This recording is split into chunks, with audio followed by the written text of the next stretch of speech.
જીવનની મીઠાશ માણી ન શકે. અને હવે નારદજી બ્રહ્મલોકમાં ભગવાન મહાદેવની કથા સાંભળવા માટે બ્રહ્માની સામે નારદજી બિરાજમાન છે. અને બ્રહ્મા સ્વયં શંકર ભગવાનની કથાનો પ્રારંભ કરે છે.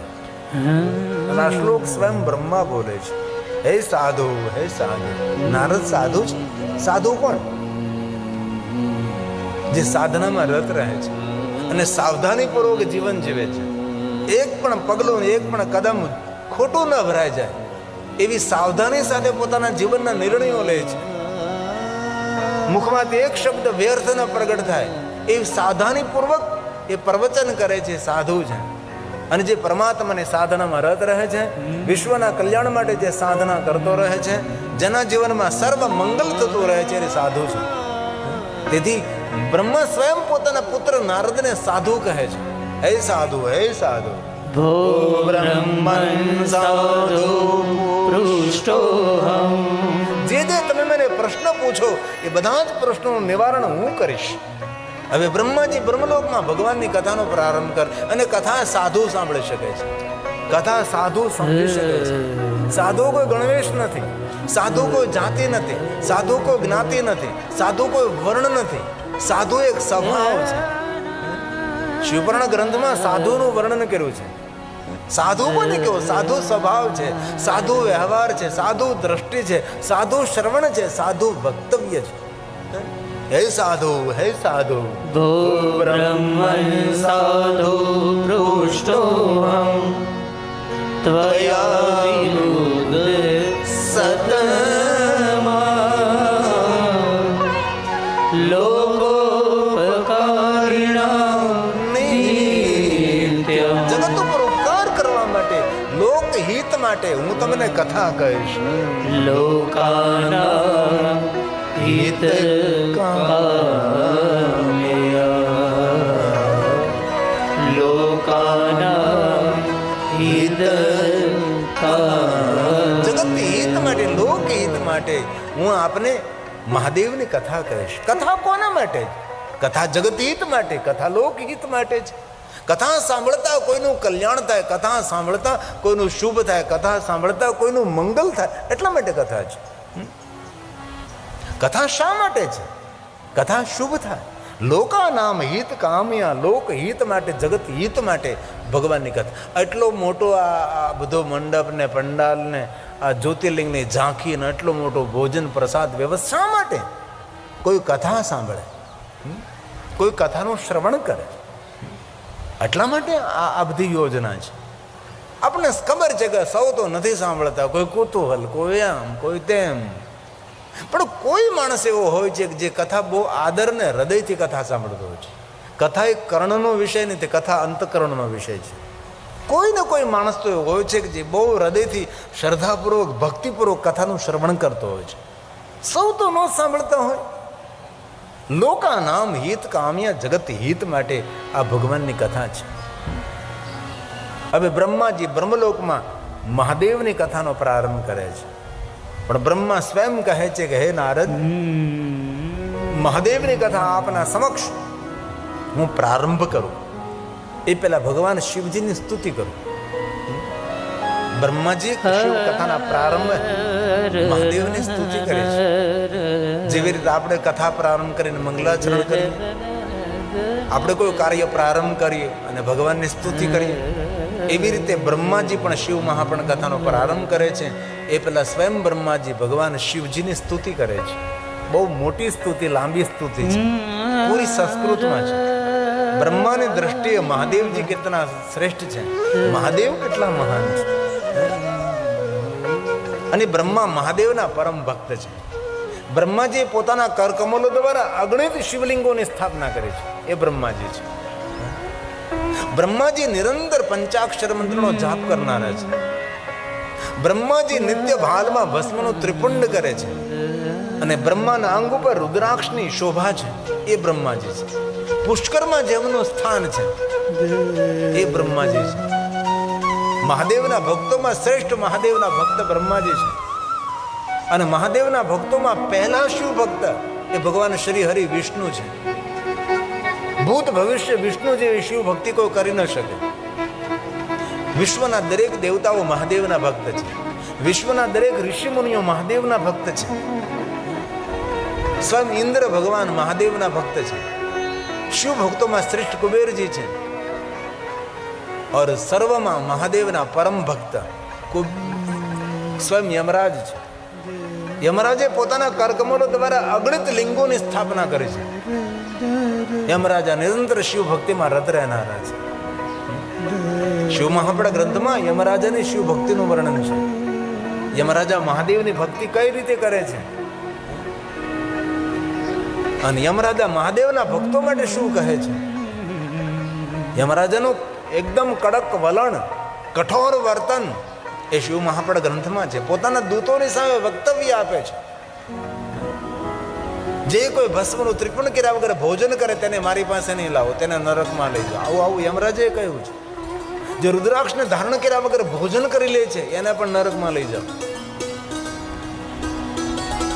યમરાજે તો એવું પણ કહ્યું કે સોમવારને દિવસે અન્નનું ગ્રહણ કરે છે, અન્ન ખાય છે, એને પણ લઈ જાઓ.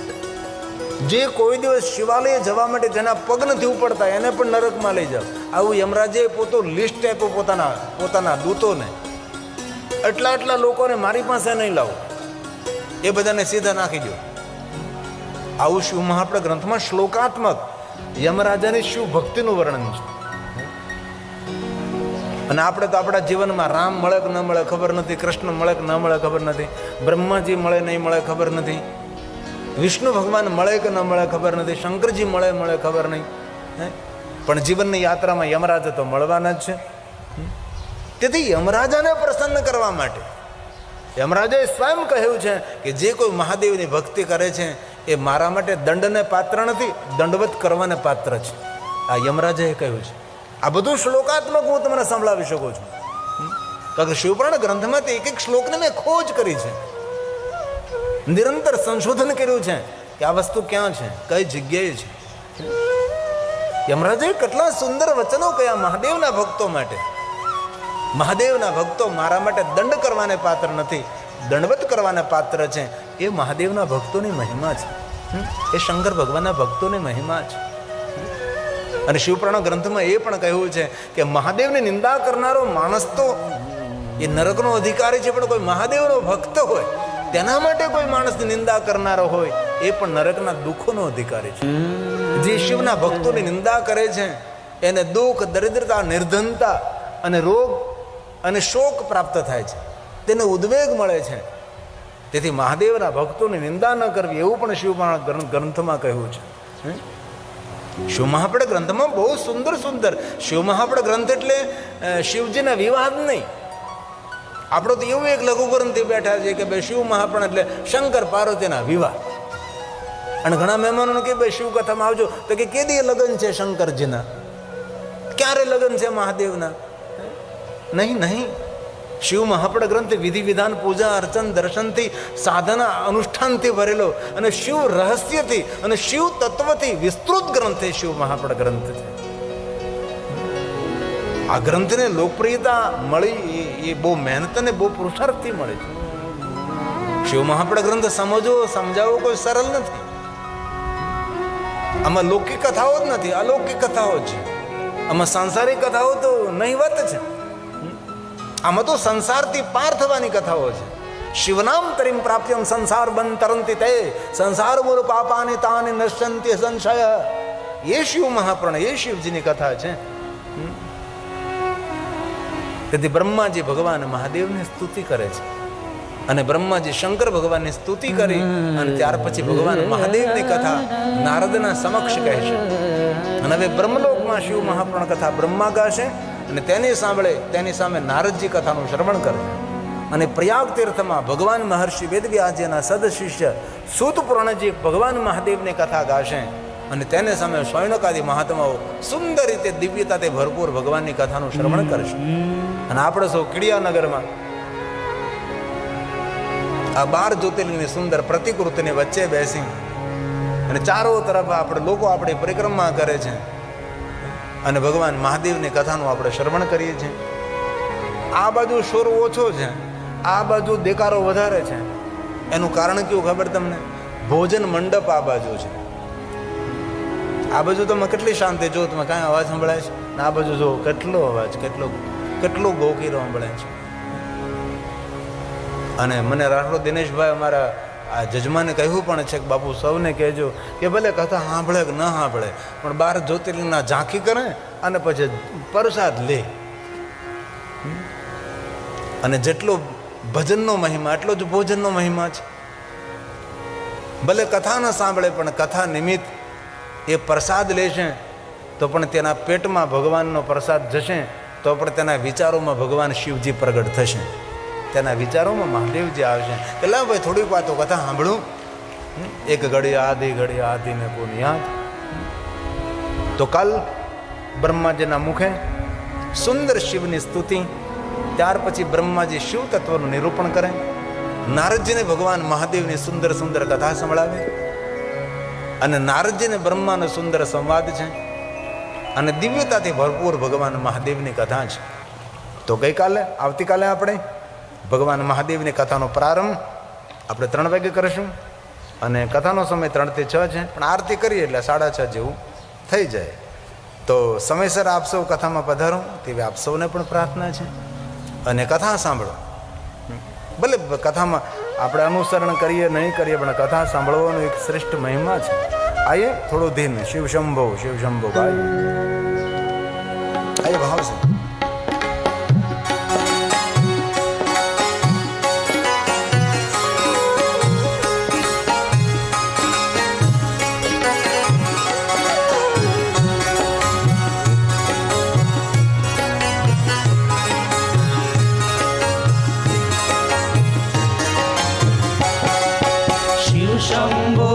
शंभो गाइए रे सब भक्तों के नाथ नित गाइए रे.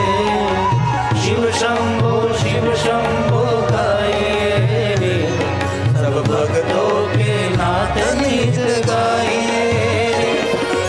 भक्तों के नाथ नित गाइए रे देव देवादि नाथ नित गाइए रे. भक्तों के नाथ नित गाइए रे देव देवादि नाथ नित गाइए रे.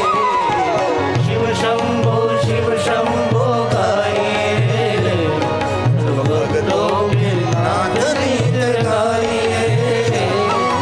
शिव शंभो गाइए रे सब भक्तों के नाथ नित गाइए. शिव शंभो शिव शंभो शिव शंभो शिव शंभो शिव शंभो शिव शंभो शिव शंभो शिव शंभो. હે મહાદેવ.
શિવાય હર હર બોલે નમઃ શિવાય નમઃ શિવાય નમઃ શિવાય હર હર બોલે નમઃ શિવાય નમઃ શિવાય નમઃ શિવાય હર હર બોલે નમઃ શિવાય નમઃ શિવાય નમઃ શિવાય હર હર બોલે નમઃ શિવાય નમઃ શિવાય નમઃ શિવાય હર હર બોલે નમઃ શિવાય નમઃ શિવાય નમઃ શિવાય હર હર બોલે નમઃ શિવાય હે મહાદેવ.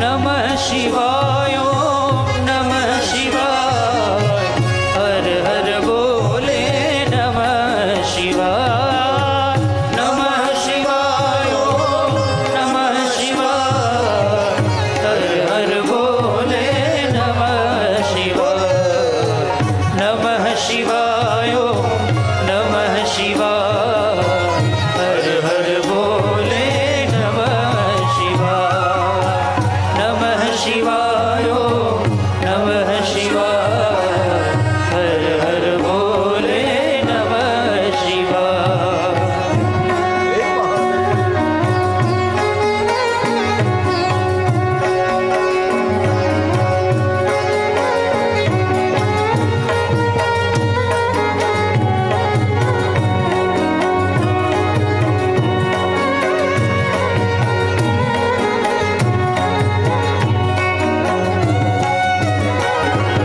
કૈલાસમાં ડમરું